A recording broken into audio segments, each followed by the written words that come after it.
Hello everyone, today we'll talk about how to fix or how to solve output of Facebook app. So now to fix or how to solve output on Facebook app, you should just go to settings.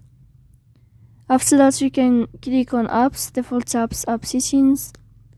Here in this list you'll enter to Facebook and you can click in this page.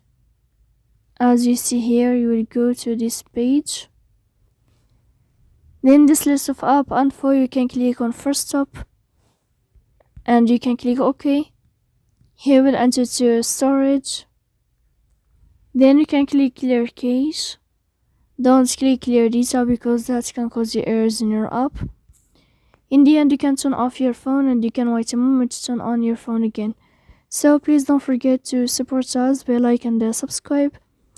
See you next time in another video, and thank you for your attention and your watching.